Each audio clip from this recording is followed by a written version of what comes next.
تعيش تونس هذه الفترة أزمة مياه صعبة بسبب قلة الأمطار وجفاف السدود. أغلب السدود في البلاد أصبحت شبه فارغة، وهذا أثر على الفلاحة والماء في البيوت. الحكومة تطلب من المواطنين ترشيد استهلاك الماء وعدم تبذيره، لأن كل قطرة أصبحت مهمة. بعض المناطق بدأت تعاني من انقطاعات في الماء، والناس قلقون من الوضع.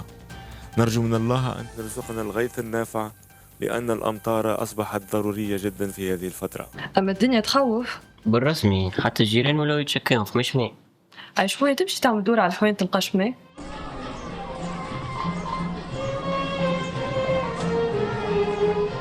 حليب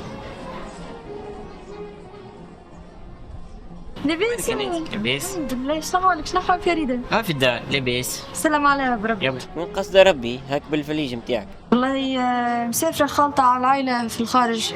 الوضع ما عادش يساعد في تونس، المية كل مقصوص، ما عادش فما حد شي كيس حاجة. سينو كان عندك وقت حاجتي بك في حاجة؟ تفضل. والله العظيم هاك ترى لميت كل شيء وقعدت لي كونش حاجة صغيرة النبتة اللي وراك. نجمش بربي تخليها عندك تهزها عندك. اي سفري عندك. بارك الله فيك. عايشك بربي. ما تنساش السلام على يا خير. برحمة يا بون فواياج. عايشك بارك الله فيك.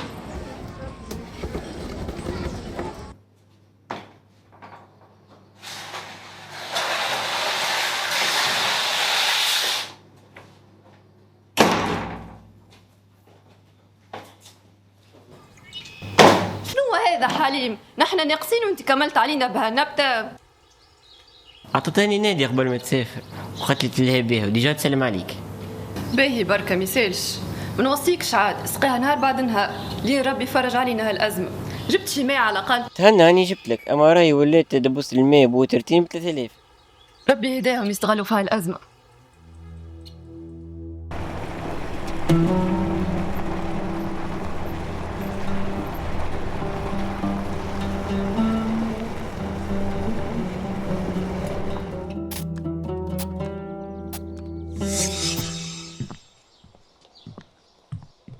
يا حليل وينك رغيت؟ شبيك ما عاد تجي تلعب معنا في الحوض؟ كنا نستنى واحد في العائلة باش يعطينا قلب. شنو اللي في يدك؟ ترى نشوف. يهزني يا سالم.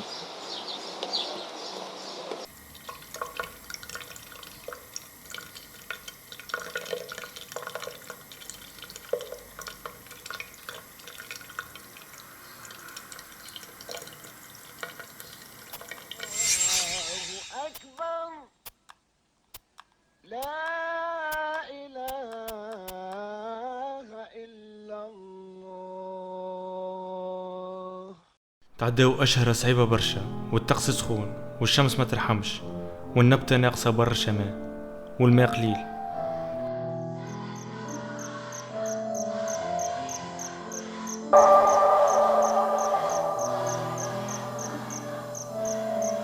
أما بعد شوية باش نسمعوا صوت يستنوا فيه الناس عندهم برشا، واللي هو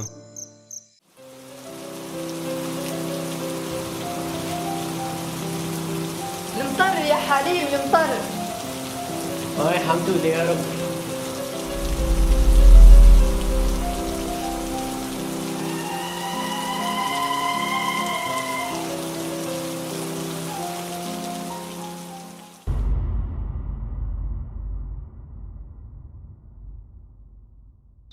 رد بالك تحل عينك لما نقولك.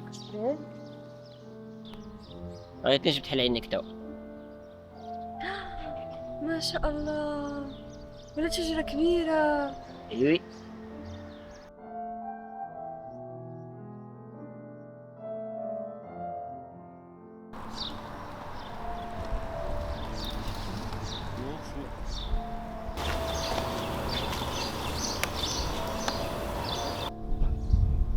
هذه النبتة اللي عطتها لي هاني زرعتها لك فاز جدود.